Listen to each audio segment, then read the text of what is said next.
Assalamualaikum warahmatullahi wabarakatuh.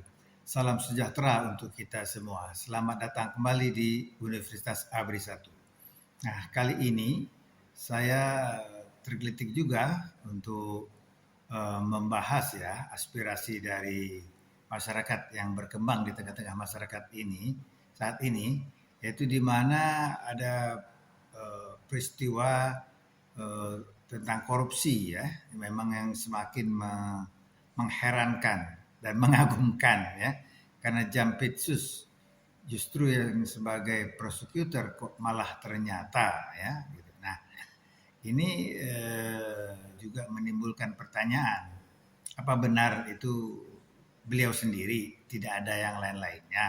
Nah, itu yang pertanyaan yang berkembang di masyarakat.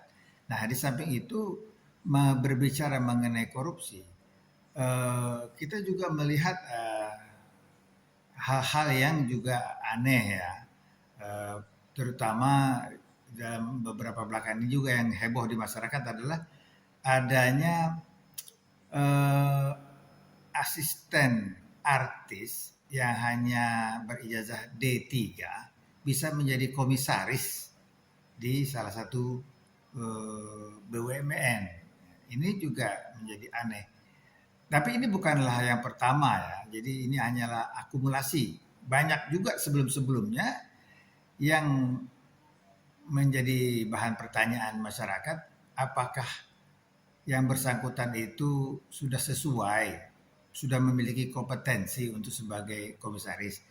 Karena komisaris ini adalah wakil dari pemegang saham, jadi wakil dari negara, wakil dari rakyat sebagai pemegang saham ya.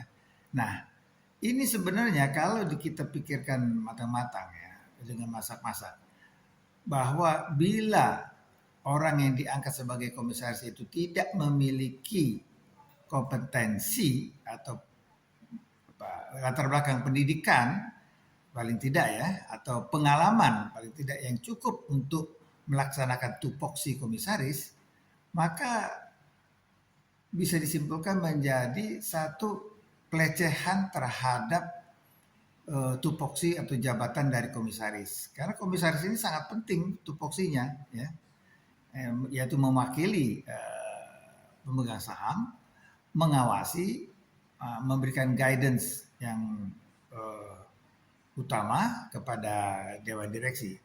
Memang ada sedikit, saya pernah membaca ada seseorang menulis bahwa yang penting kompetensi itu adalah yang direksi, sedangkan komisaris tidak.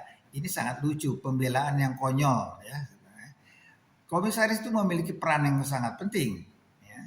Dia mewakili pemegang saham, mengawasi dan memberikan guidelines ya, tentang jalannya usaha dari suatu operasional perusahaan. Jadi ini sangat penting. Dan yang kedua, dapat juga ya, kalau memang mereka ini tidak memiliki kompetensi, tidak layak, sehingga tidak bisa berkontribusi terhadap perusahaan atau BUMN, maka beliau ini hanya mendapatkan kenikmatan, ya, kekayaan. Nah, di dalam undang-undang korupsi itu kan jelas sebenarnya unsur korupsi salah satunya adalah memperkaya orang lain. Jadi tidak mesti memperkaya diri sendiri, tetapi memperkaya orang lain.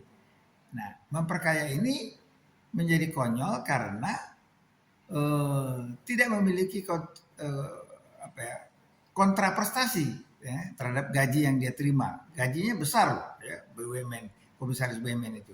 Jadi tidak memiliki, tidak memberikan kontraprestasi terhadap kekayaan yang dia terima. Nah, ini juga menjadi selain hanya selain pemborosan uang rakyat, tapi juga adalah masuk dapat dikatakan korupsi. Nah, saya rasa Pak Prabowo harus ngecek nih ke bawahannya, hati-hati ya, waspada, karena ini dapat dikategorikan atau memenuhi unsur korupsi karena memperkaya orang ya, tanpa bisa memberikan kontraprestasi. Karena apa? Karena tidak layak, tidak kompeten ya. baik dari latar belakang pendidikan maupun latar belakang pengalaman.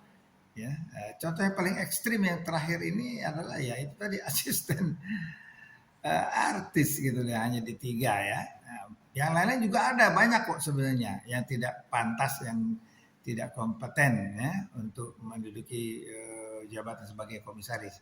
Nah ini juga di samping lain juga apa ya, mendiscourage generasi penerus kita untuk belajar, untuk mencari ilmu yang lebih tinggi, untuk memperdalam, memperkaya pengetahuannya, karena reward yang ada itu tidak sesuai. Mereka yang sudah bekerja keras, belajar keras, mendapatkan pendidikan yang lebih tinggi, sudah memiliki pengalaman yang cukup, tapi tidak mendapatkan tempat yang sebagaimana mestinya.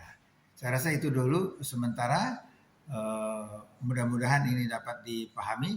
Wassalamualaikum warahmatullahi wabarakatuh.